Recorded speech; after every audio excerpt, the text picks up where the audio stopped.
Ce soir, je vais parler de la porte étroite et je vous invite à vous lever pour la lecture de la parole.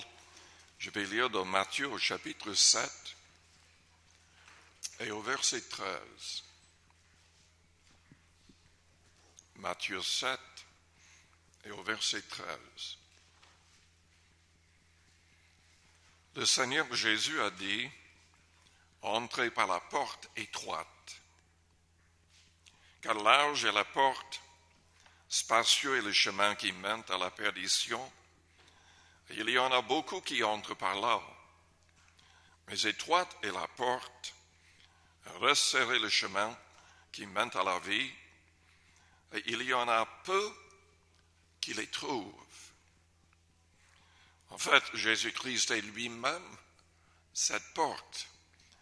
Il a dit dans Jean 10, « Si quelqu'un entre par moi, il sera sauvé. » Ce n'est pas la religion qui sauve, c'est une relation réelle avec Jésus-Christ. Il a dit dans Jean 17 au verset 3, « La vie éternelle, c'est qu'ils te connaissent le seul vrai Dieu et celui que tu as envoyé. » C'est qui? C'est celui qui l'a envoyé. C'est Jésus-Christ. Jésus-Christ qui était auprès du Père avant que le monde fût, par qui et pour qui tout a été créé dans l'univers. Lui, il est un avec son Père, sorti du Père, le Créateur de tout. Nous devons avoir une relation réelle avec Jésus-Christ. Et nous devons recevoir son esprit en nous. Mais continuons dans Matthieu 7. À partir du verset 15, il nous met en garde contre de faux prophètes. Ensuite, au verset 21, il dit, « Ceux qui me disent, Seigneur, Seigneur, n'entreront pas tous dans le royaume des cieux, mais celui-là seul qui fait la volonté de mon Père qui est dans les cieux. » Plusieurs me diront en ce jour-là, « Seigneur, Seigneur, n'avons-nous pas prophétisé par ton nom? N'avons-nous pas chassé des démons par ton nom? Et n'avons-nous pas fait beaucoup de miracles par ton nom? » Alors je leur dirai ouvertement, « Je ne vous ai jamais connu. Retirez-vous de moi, vous qui commettez l'iniquité. » C'est pourquoi quiconque entend ces paroles que je dis et les met en pratique sera semblable à un homme prudent qui a bâti sa maison sur le roc. La pluie est tombée, les torrents sont venus, les vents ont soufflé, et ils se sont jetés contre cette maison. Elle n'est point tombée, parce qu'elle était fondée sur le roc. Mais quiconque entend ces paroles que je dis, et ne les met pas en pratique, sera semblable à un homme insensé, qui a bâti sa maison sur le sable. La pluie est tombée, les torrents sont venus, les vents ont soufflé et ont battu cette maison. Elle est tombée et sa ruine a été grande. Prions le Seigneur avant d'aller plus loin. Père Céleste, nous te louons, nous te bénissons ce soir. Que cette parole pénètre dans le cœur et nous transforme. Seigneur, nous te demandons de sauver toute personne qui va entendre ce message par l'Internet. Que toute personne présente qui soit convertie soit touchée par ton esprit et sauvée. Je te demande de guérir les malades. Fais grâce à tous. Au bon nom de Jésus. Amen.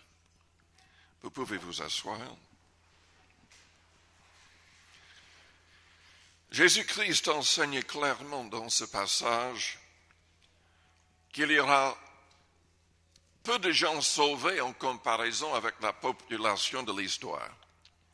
Il y aura quand même une foule de personnes sauvées de toutes les nations, de toutes les langues, de tous les peuples, mais peu de gens en comparaison avec toutes les personnes qui ont existé. Le Seigneur va encore plus loin, disant que parmi les croyants, même parmi les gens qui voient des miracles, ou des prophéties, des guérisons, plusieurs seront rejetés. Il va carrément dire, mais je ne vous ai jamais connu. Je crois moi-même que les versets 15 à 20, juste avant, qui parlent de faux prophètes, s'appliquent ici. Il y a sur l'Internet un prêtre qui lutte souvent contre l'islam, mais il lutte aussi contre toute église non catholique. Et il a fait une vidéo contre les évangéliques, disant que les évangéliques iraient en enfer parce qu'il y avait des prophéties et des miracles. Ridicule.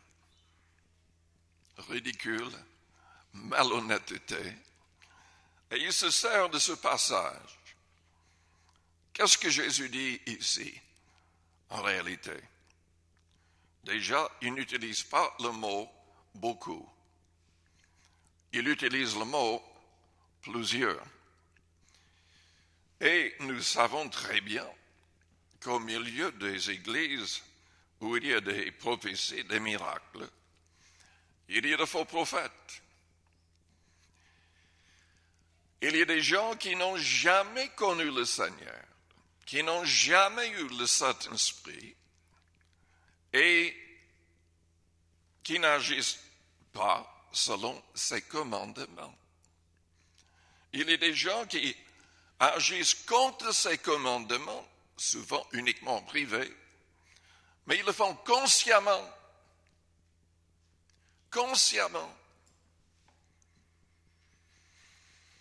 C'est la raison pour laquelle le Seigneur a dit, va dire, je ne vous ai jamais connu. Ce n'est pas, je le répète, ce n'est pas la religion qui sauve. Ce n'est pas une église qui sauve.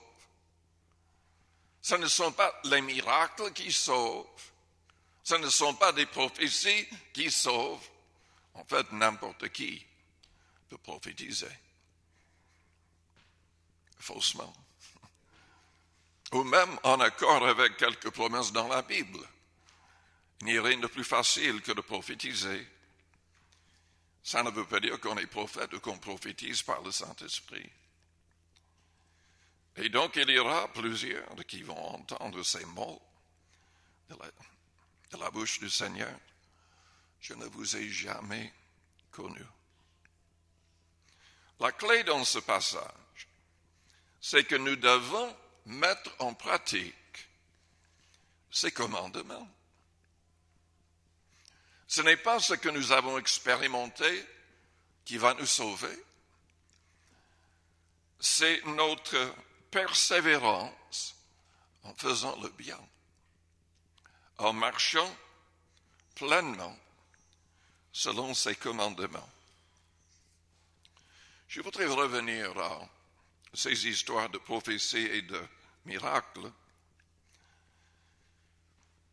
Comme je vous ai dit, il y a ce prêtre et les musulmans se servent même de sa vidéo pour nous attaquer aussi.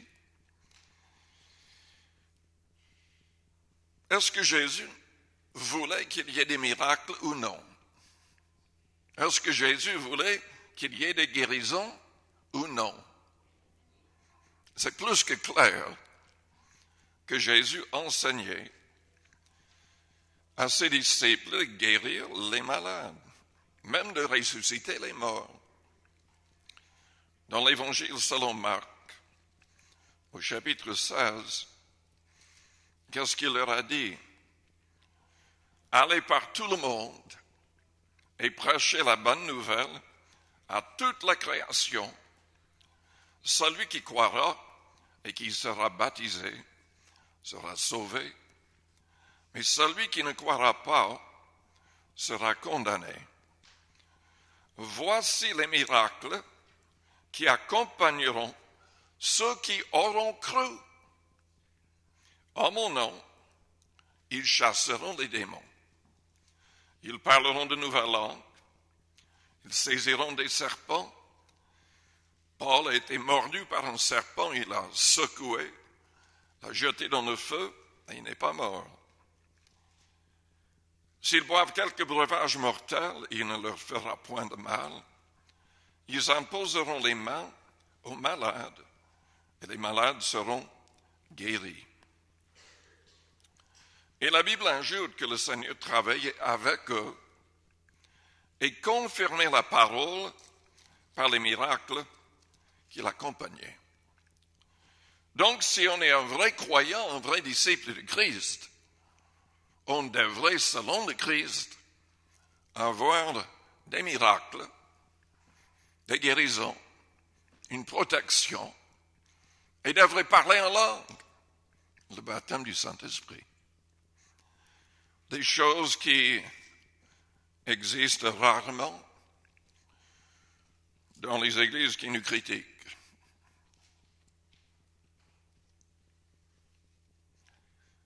Si on lit dans 1 Corinthiens chapitre 14, au verset 5, l'apôtre Paul, enseignant aux croyants de l'époque, disait qu'il voulait que tous parlent en langue et que tous prophétisent. Donc, le fait de prophétiser n'est certainement pas quelque chose de négatif. Mais comme je l'ai déjà dit, évidemment, on peut prophétiser par soi-même un message qui ne vient pas de Dieu. Dans Corinthiens chapitre 12, Paul nous exhorte à rechercher, à aspirer aux dons surnaturels. Il y a 9 dons mentionnés. Parmi ces dons, il y a le don de la foi, les miracles, les guérisons et tout le reste.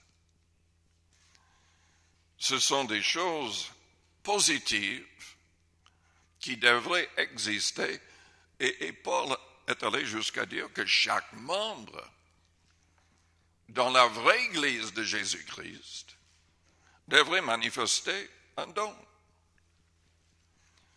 Mais évidemment, nous devons chercher sa face pour recevoir ces dons. Nous savons aussi que dans Actes chapitre 4, l'Église primitive, après une grande menace de la part des autorités, s'est réunie et les membres ont prié comme un seul homme, demandant qu'il y ait des miracles pour que le nom de Jésus-Christ soit pleinement élevé. Et encore, je vous donne un autre argument. Dans Jean 14, à partir du verset 12, Jésus-Christ a enseigné à ses disciples qu'on pouvait faire les mêmes choses qu'il avait fait et des choses encore plus grandes si on croyait, si on manifestait assez de foi en lui. Donc dire que une église va aller en enfer parce qu'il y a ces choses, excusez-moi de le dire ainsi, mais c'est de la stupidité et de la malhonnêteté. C'est même une parole démoniaque. Et la personne, ce prêtre qui a dit de telles choses devrait avoir honte de lui-même.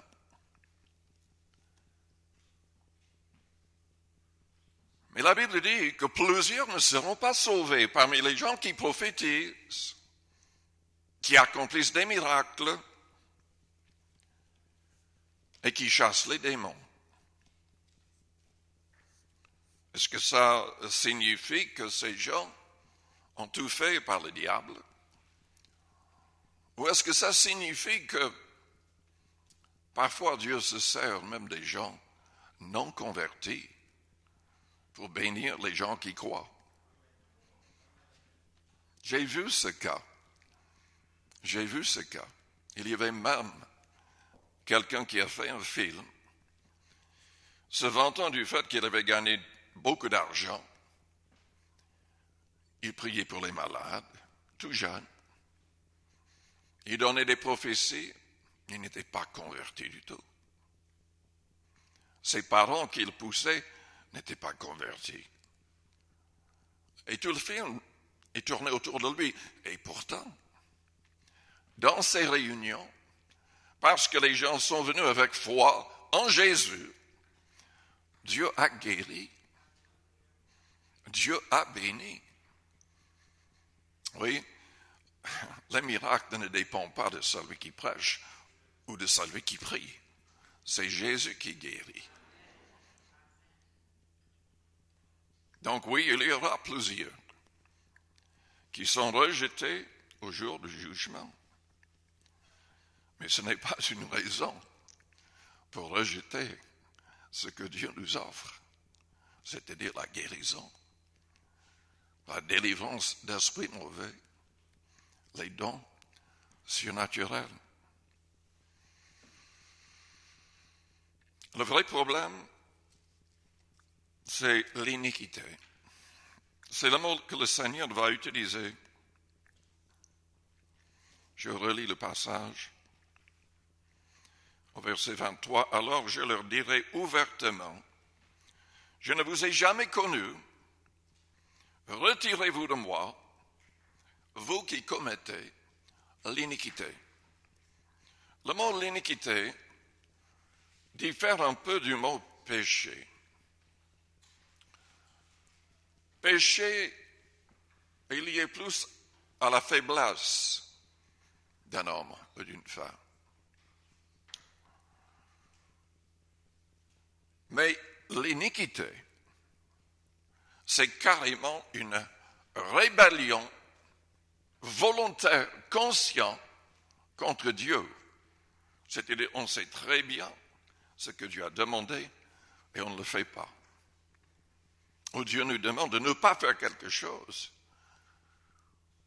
C'est un mot utilisé souvent pour les responsables dans l'Ancien Testament, qui, comme Saül, vous vous souvenez de Saül, il avait reçu l'Esprit de Dieu, mais il ne faisait que d'aller contre les commandements de Dieu. Et publiquement, il croyait que parce qu'il était le roi, il pouvait faire selon son propre cœur. Et Dieu l'a rejeté pour qu'il ne soit plus roi. Dieu était tellement en colère qu'il lui a retiré le Saint-Esprit et a permis qu'un esprit mauvais, qu'un démon entre dans son corps et le tourmente jusqu'au dernier souffle de sa vie, parce qu'il n'y avait jamais de vraie repentance. Dieu voyait son cœur. Oh, il faisait semblant de se repentir. Mais Dieu voit nos cœurs. On ne peut pas tromper Dieu.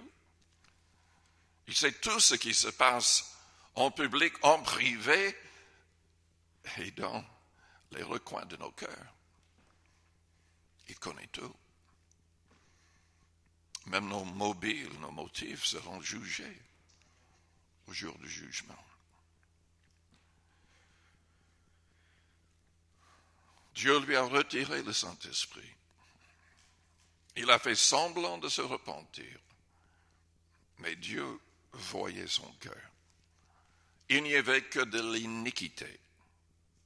Il n'avait jamais voulu obéir. On ne voit jamais où il voulait obéir. On ne voit jamais où il aimait Dieu. David, pourtant, a péché de manière grave. Et Dieu lui a pardonné. Parce qu'il voyait son cœur. David n'avait pas voulu le faire. Et il était attristé jusqu'à la mort par sa faute. Dieu voit nos cœurs. Il y a des gens qui enseignent un message, la sécurité éternelle. Je ne crois pas à ce message comme il est présenté par beaucoup de gens. Néanmoins, il y a une mesure de sécurité en Christ. C'est vrai. Si on garde son cœur, si avec notre cœur nous servons le Seigneur, si avec notre cœur nous aimons le Seigneur, si avec notre cœur nous aimons ses commandements, la différence entre les gens qui tombent et les gens qui restent en Christ, même en dépit de quelques faiblesses parfois, c'est au niveau du cœur, comme Saül et David. C'est ça la différence. L'iniquité, c'est une rébellion, un refus de mettre tous les commandements en pratique. Le salut, notre salut dépend de notre obéissance au commandement du Christ. Et n'oublions pas que c'est tout le Nouveau Testament qui compte. Parfois les gens se trompent en disant, mais les commandements du Christ sont uniquement dans les évangiles. C'est faux. Selon Jean 16 au verset 12, le Seigneur avait dit à ses disciples, j'ai encore beaucoup de choses à vous dire, mais vous ne pouvez pas les porter maintenant. Quand le Consolateur sera venu, le Saint-Esprit, il vous guidera, il vous conduira dans toute la vérité. Donc, ce que le Saint-Esprit leur a révélé, nous avons cela dans le reste du Nouveau Testament, donc ça vient aussi du Christ. Et nous ne devons pas faire de distinction, de différence entre ce qui est mentionné dans l'Évangile et le reste du Nouveau Testament. Tout sera utilisé pour juger le monde. Tout est la parole du Christ par le Saint-Esprit. C'est très, très important de comprendre cela.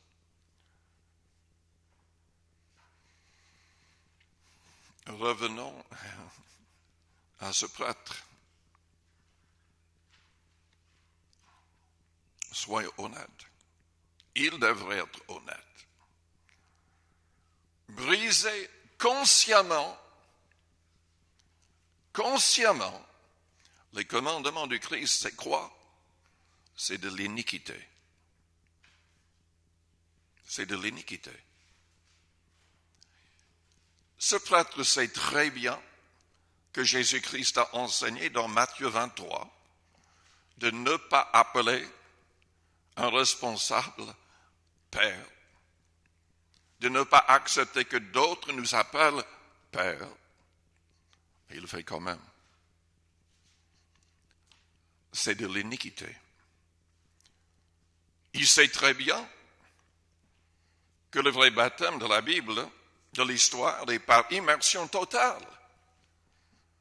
Même le dernier pape l'a écrit dans le catéchisme. Mais il continue à baptiser des bébés contre l'enseignement du Christ. C'est de l'iniquité. Et on pourrait parler de toute la liste des fausses doctrines. Mais c'est le principe que je voudrais souligner. Qui sera sauvé?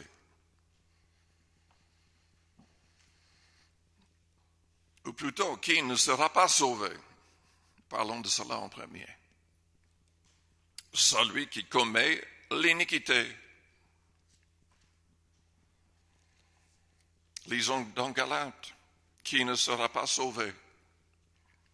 Celui qui ne trouve pas de victoire au niveau de sa chair. Nous devons renoncer aux œuvres de la chair. Nous devons marcher selon l'Esprit. Galates chapitre 5.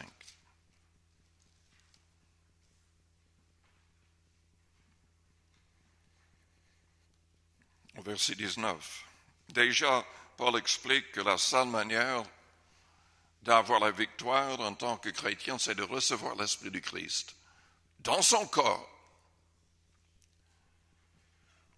et de marcher selon son esprit. C'est le Saint-Esprit qui nous aide à vaincre les choses qui sont mentionnées. Mais si on ne trouve pas, si on continue dans ces choses-là, on ne sera pas sauvé. C'est très très clair. Or, les œuvres de la chair sont manifestes. Ce sont l'impudicité, c'est-à-dire l'immoralité sexuelle. Tout acte sexuel en dehors d'un mariage légal, c'est de l'impudicité. L'impureté, au niveau du corps ou de l'esprit, la dissolution, l'idolâtrie, la magie. En fait, le mot en grec se réfère à tout ce qui est occultisme. Il y a énormément de gens qui se disent chrétiens, qui continuent à lire l'horoscope, à toucher à toutes sortes de choses, interdites par la parole de Dieu. Il y a les inimitiés, les querelles, les jalousies. C'est uniquement par orgueil qu'on excite des querelles, la Bible dit. Donc on a un problème d'orgueil. Si on est continuellement en bagarre avec les autres, les animosités, les disputes, les divisions, les sectes, tout ce qui est coupé d'avec la racine est une secte. Qu'il y ait des millions de personnes ou très peu de personnes, la racine est ici. C'est ce que Jésus a enseigné. C'est le Nouveau Testament. Tout ce qui s'écarte de cela, tous les groupes qui n'obéissent pas à ses commandements, seront jugés de manière terrible au jour du jugement. Ils ne seront pas sauvés, c'est ce que le passage dit. Il y a l'envie, l'ivrognerie, les excès de table et les choses semblables. On pourrait parler de toutes les choses qui affaiblissent le corps, la drogue, la cigarette, etc. Je vous dis d'avance, comme je l'ai déjà dit, que ceux qui commettent de telles choses n'hériteront point le royaume de Dieu. Mais le fruit de l'esprit, c'est l'amour, la joie, la paix, la patience, la bonté, la bénignité, la fidélité, la douceur, la maîtrise de soi. Ceux qui sont à Jésus-Christ, véritablement, ont crucifié la chair avec ses passions et ses désirs. Nous devons marcher selon l'esprit si nous voulons être sauvés. Et déjà, pour recevoir son esprit, selon Jean 14, verset 15, nous devons aimer Jésus-Christ. Et nous devons prouver notre amour en commençant à mettre tous ses commandements en pratique. Vous êtes toujours là? Toujours en train de suivre? Vous n'êtes pas en train de vous endormir?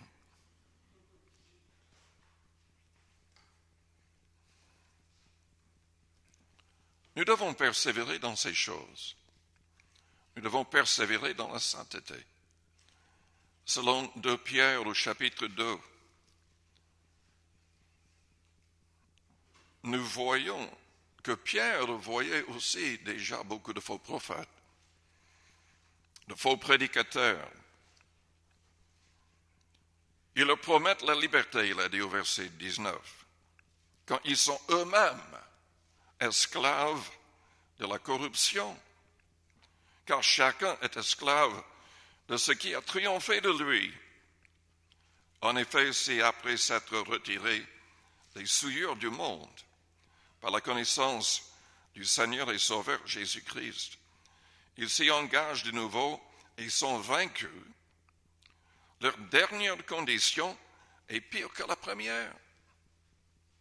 Car mieux valait pour eux n'avoir pas connu la voie de la justice que de se détourner après l'avoir connue du saint commandement qui leur avait été donné. Il leur est arrivé ce que dit un proverbe vrai, le chien est retourné à ce qu'il avait vomi, et la tuile lavée s'est vautrée dans le bourbier.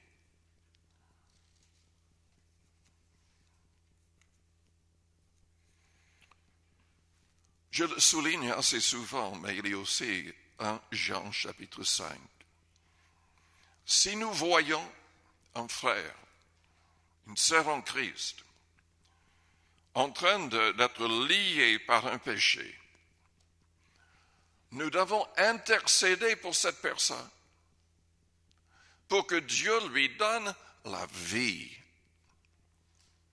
Parce qu'une personne qui continue dans les mêmes péchés ne sera pas sauvée.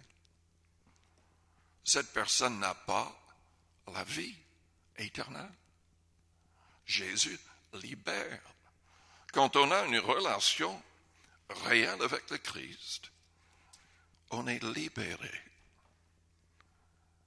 Mais évidemment, nous devons rester dans le contexte de cette liberté. Nous devons persévérer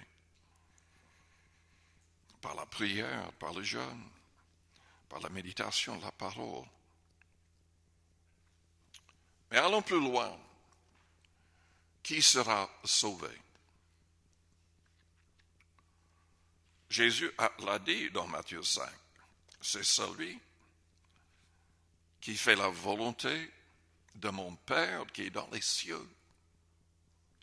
C'est quoi la volonté du Père? Jésus l'a souligné plusieurs fois. C'est souligné par les apôtres aussi. Mais dans Jean 5, lisant à partir du verset 20, le Seigneur a dit, « Car le Père aime le Fils, et lui montre tout ce qu'il fait. Il lui montrera des œuvres plus grandes que celles-ci, afin que vous soyez dans l'étonnement. Car comme le Père ressuscite les morts et donne la vie, ainsi le Fils donne la vie à qui il veut. Le Père ne juge personne, mais il a remis tout jugement au Fils, afin que tous honorent le Fils comme ils honorent le Père. Celui qui n'honore pas le Fils n'honore pas le Père qui l'a envoyé. En vérité, je vous le dis, celui qui écoute ma parole et qui croit à celui qui m'a envoyé a la vie éternelle. Et il ne vient point en jugement, mais il est passé de la mort à la vie.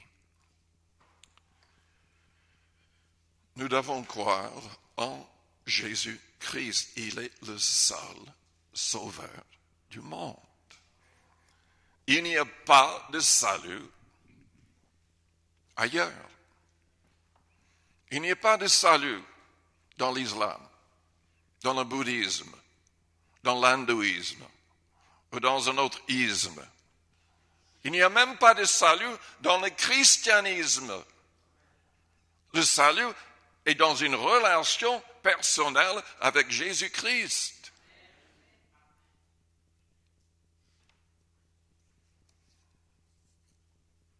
Nous devons confesser que Jésus est le Fils de Dieu. Ça semble si simple. Et pourtant, Il y a tellement de fausses doctrines, même chez les chrétiens. C'est fou. Des gens qui passent des journées parlant de leur doctrine théologique, soi-disant, entre guillemets.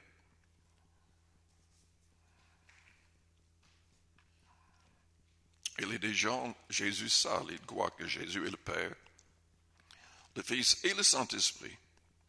Et que Jésus est le nom du Père, le nom de Dieu, point. Ça n'est pas ce que la Bible nous appelle à croire ou à enseigner. Dans 1 Jean chapitre 5 au verset 14, excusez-moi, 1 Jean chapitre 4 verset 15, la Bible nous dit que nous devons confesser que Jésus est le Fils de Dieu. Personne n'a jamais vu Dieu. C'est ce que le verset 12 nous dit.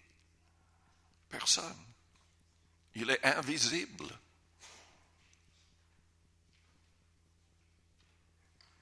Mais Jésus est le reflet et la gloire du Père. Il est sorti de Dieu selon Jean 16.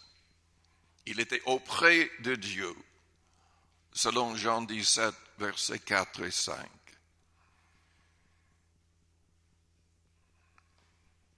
Il est le Fils. Et nous devons confesser qu'il est le Fils, non pas qu'il est le Père ou qu'il est le Saint-Esprit. Nous devons confesser qu'il est le Fils, pour que Dieu demeure en nous et qu'on demeure en lui.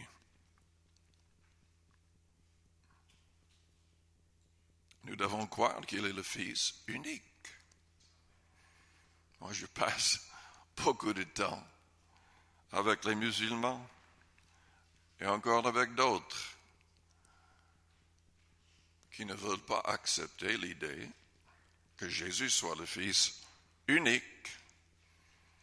Ils posent souvent, mais la Bible dit partout que Dieu a d'autres fils. Oui, il y a. Nous pouvons tous être fils de Dieu. Mais selon Romains chapitre 8, nous sommes tous ceux qui croient en Dieu, sont fils et filles par adoption. On ne sort pas de Dieu. Nous sommes fils par adoption. Quand nous recevons son esprit, nous sommes adoptés dans la famille de Dieu. Jésus est le Fils unique. Il n'est pas un simple ange appelé fils, ou un homme appelé fils. Il est Dieu, le Fils de Dieu, le Père. Il est un avec le Père. Dieu est un et pourtant il y a Père, Fils et Saint-Esprit unis. C'est ça l'enseignement de la parole. Nous devons croire dans l'œuvre de Jésus-Christ.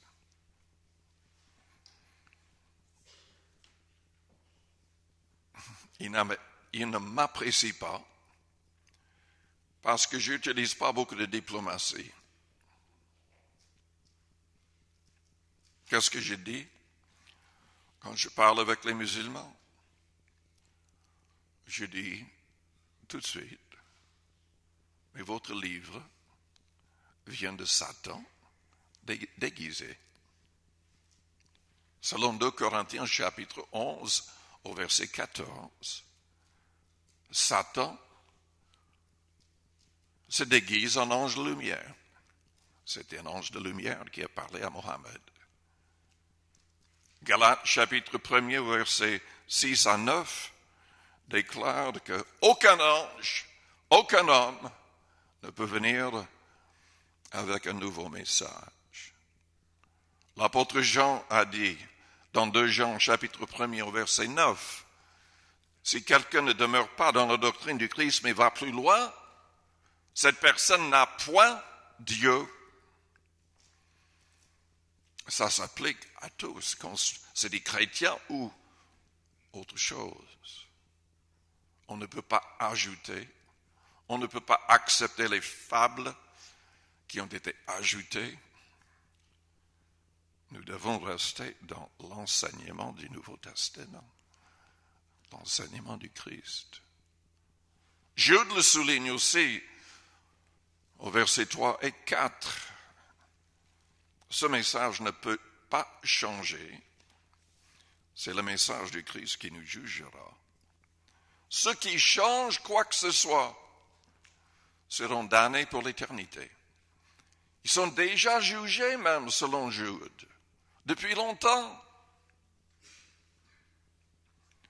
C'est ce que je dis aux adeptes des faux prophètes. C'est la réalité incontournable. Il n'y a pas de salut en dehors d'une relation réelle avec Jésus-Christ. Et il n'y a aucune relation possible avec Jésus-Christ si on ne prouve pas notre amour envers lui en marchant selon sa parole. Qu'est-ce qu'il a enseigné? Il a résumé tout l'Ancien Testament en disant d'aimer. Aimer Dieu, aimer son prochain, pleinement. Tout est résumé avec ces mots. Mais il était précis quand même dans son enseignement. Si vous avez votre Bible, tournez vers l'Évangile selon Matthieu, chapitre 5. Je voudrais vous donner quelques petits enseignements.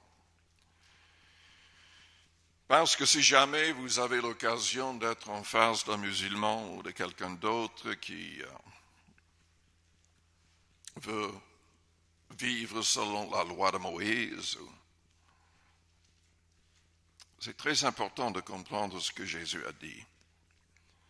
Parce que les gens tordent ces paroles, surtout les musulmans. Mais eux, ils ont le droit. Selon le Coran, ils peuvent mentir, ils peuvent faire tout ce que vous voulez pour faire un converti.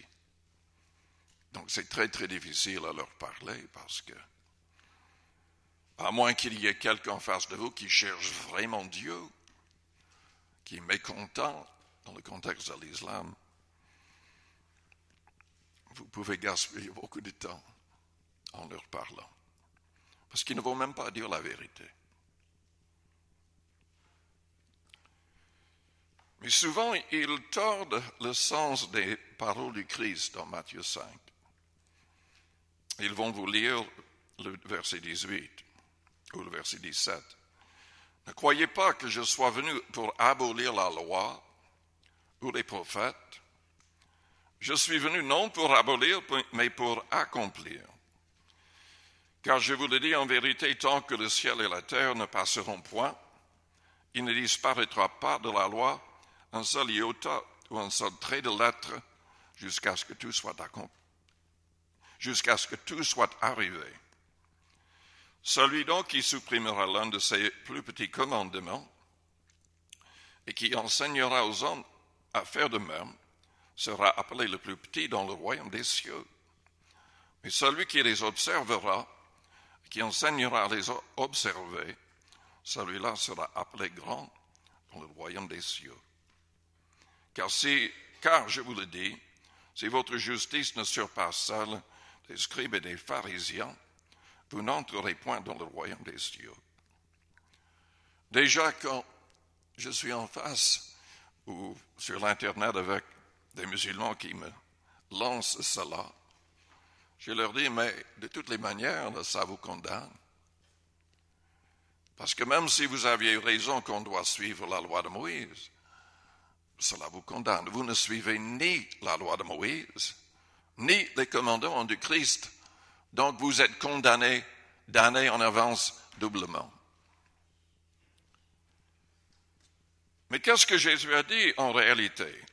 Si on lit la fin du verset 18, il a dit « jusqu'à ce que tout soit arrivé ». En fait, Jésus-Christ est l'accomplissement de la loi lui-même. Et moi, je leur montre, je leur dis, mais lisez un peu plus loin, lisez le reste du chapitre. 6 fois, il change la loi de Moïse.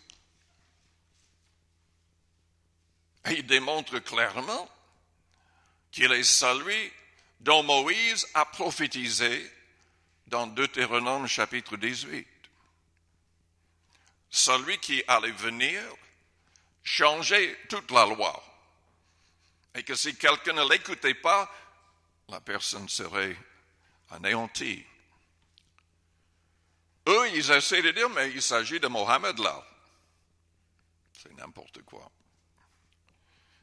Dans Actes chapitre 3, Pierre cite Deutéronome 18, expliquant que Jésus est l'accomplissement de ce passage de la Bible.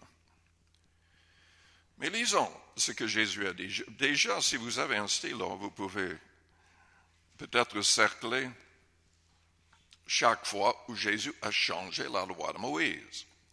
En fait, tout au long de l'Évangile, il est venu avec de nouveaux commandements.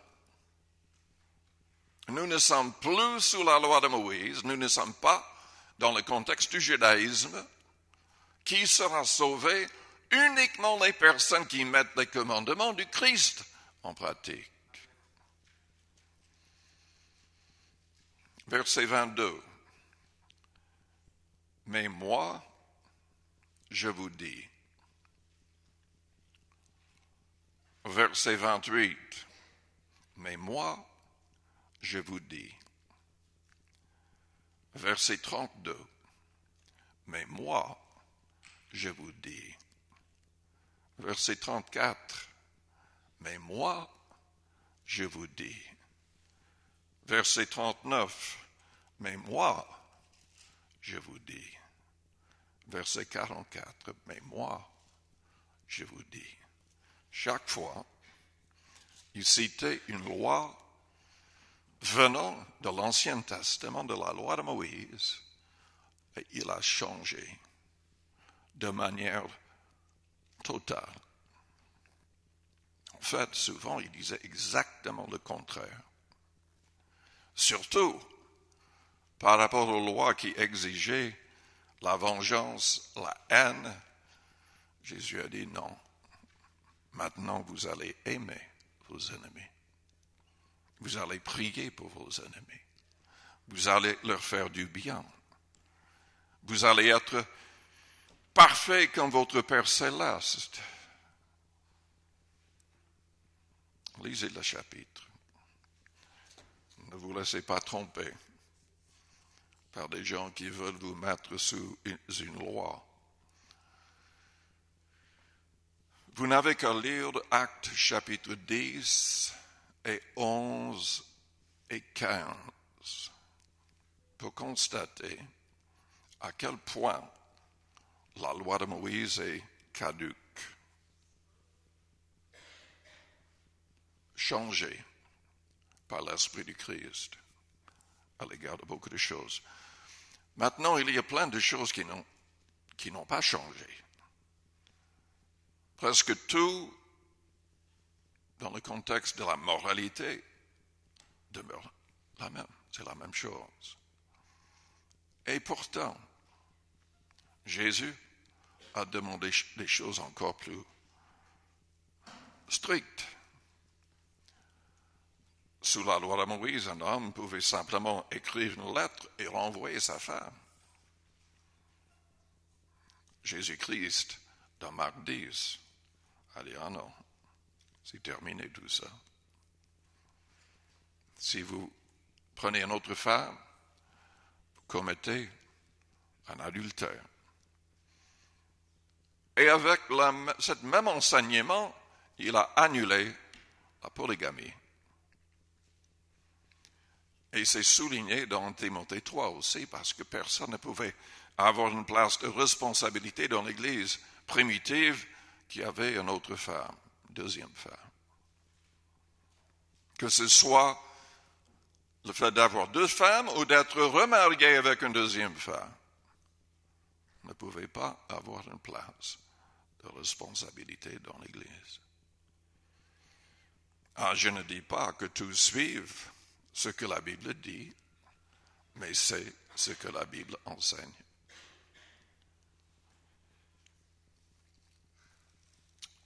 Je vais le répéter. Il n'y a pas de salut en dehors de Jésus-Christ. Jésus-Christ a dit, entrez par la porte étroite. Ce n'est pas ce qu'un homme vous dit qui compte, c'est ce que Jésus-Christ a dit qui compte. C'est ce que le Nouveau Testament dit qui compte. Notre salut dépend de notre obéissance à sa parole. Car notre obéissance à cette parole, tout le Nouveau Testament, est la manifestation de notre amour ou de notre indifférence par rapport au Christ si on n'obéit pas. Je vous invite à fermer vos yeux, à courber vos fronts, avec les yeux fermés, les fronts courbés.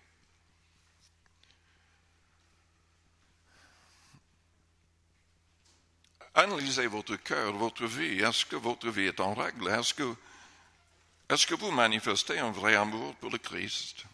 Est-ce que vous avez reçu son esprit? Êtes-vous en train de persévérer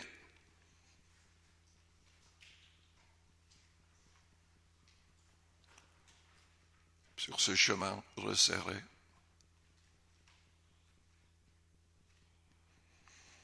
C'est une chose d'entrer par la porte, c'est une autre chose de continuer sur le bon chemin resserré. Nous devons le faire pour sauver nos âmes et pour être utilisés pour que d'autres soient sauvés. Peut-être que vous êtes ici ce soir ayant besoin de prière, vous vous rendez compte que vous avez besoin de mettre des choses en règle et vous avez besoin de prière. Si c'est le cas, pendant que les yeux restent fermés, faites-moi signe en élevant votre main juste pour un instant. Vous pouvez le baisser tout de suite après. Je la verrai. Oui, merci. Merci. Père Céleste, nous prions pour les personnes qui viennent d'élever la main. Que toutes ces personnes prennent la ferme décision de marcher selon ta parole. Remplis-les du Saint-Esprit. Aide-les. Garde-les debout. Protège-les de toute chute. Au nom de Jésus-Christ de Nazareth. Que ton esprit produise le fruit que tu désires. Je vous invite tous à vous lever, toute l'Église. Nous avons l'habitude de prier avec l'imposition des mains au nom du Seigneur.